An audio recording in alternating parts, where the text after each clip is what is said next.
In Utah, we are experiencing an extreme shortage of houses. And the problem with that is, well, there aren't enough houses to go around. And so price of housing has gotten out of control. And new first-time homebuyers are having a hard time buying that first home. As of June 2022, so just a little over a year ago, the Kempsey-Gardner Policy Institute estimated that roughly 75 to 80% of Utah households cannot afford the median-priced home. 75 to 80% of Utahns right now could not afford the median-priced home. Let me give you some comparisons. In September of 2019, the Utah median home price was $336,000. That was just 4 years ago, $336,000. In September of 2023, 4 years later, the Utah median home price, $507,000, almost $508,000 in just 4 years. Now, when you overlay that with the mortgage rates, which were very different in 2019, right? With today's 30-year mortgage rate of over 7% and 5% down, we're looking at a monthly mortgage payment of $3,459.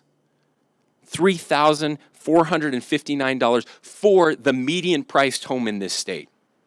This does not even include PMI or escrowed taxes and insurance. So let's look at some of the solutions that are on the horizon for Utah that we've been talking about here at KSL News Radio.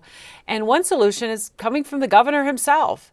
He says Utah needs to build 35,000 homes in the next 5 years, and he has a plan to do that.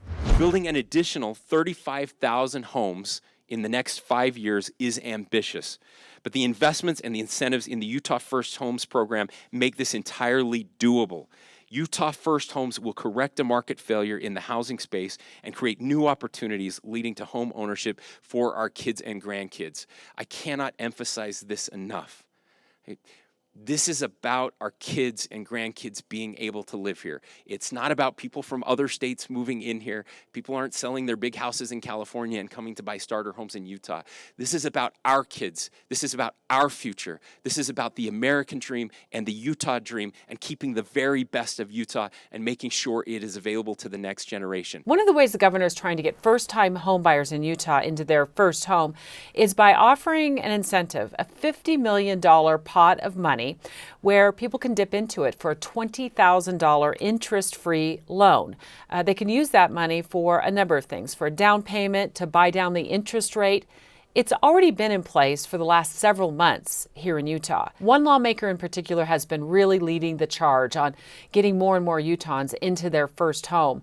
And it's Stuart Adams. He is the president of the Senate, and he's been talking to us about it here at KSL News Radio. The concern comes that if we simply incentivize more demand for housing, the price is going to go up.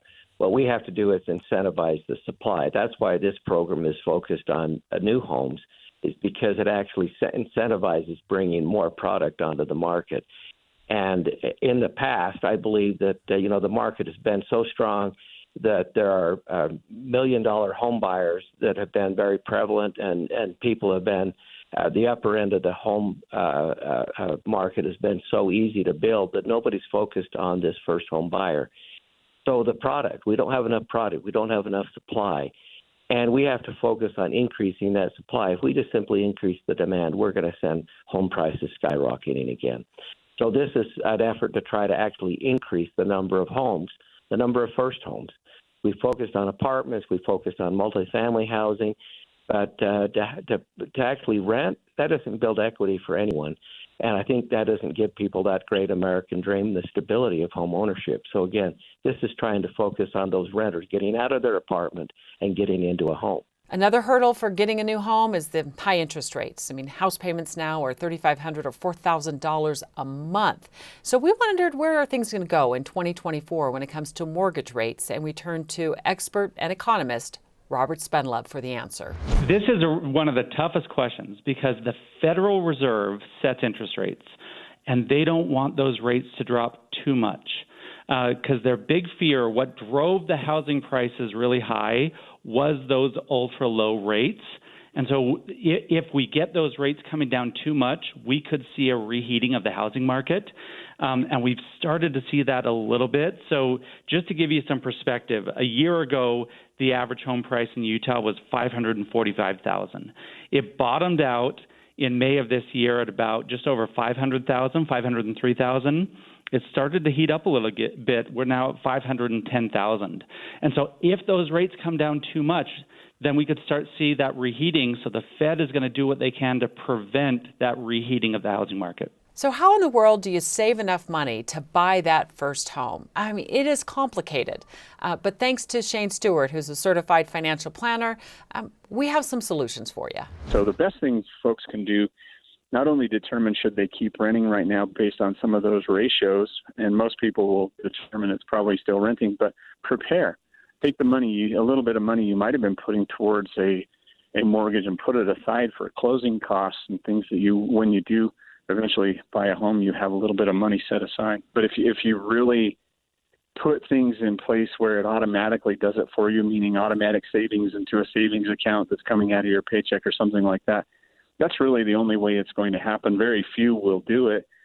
Those who are successful are doing it do that. They trick themselves into saving some right out of their paycheck rather than get it and try to save it later. It's okay to say to a millennial or to your kids, hey, right now might not be the best time to buy, but stay tuned. You can check out more of this information always at KSLNewsRadio.com. I'm Debbie Dujanovic of the Dave and Dujanovic Show on KSL News Radio. We're on Monday through Thursday, 9 until noon. And starting in January, we're also launching a Friday show. We'll finally be on Fridays from 9 to 11.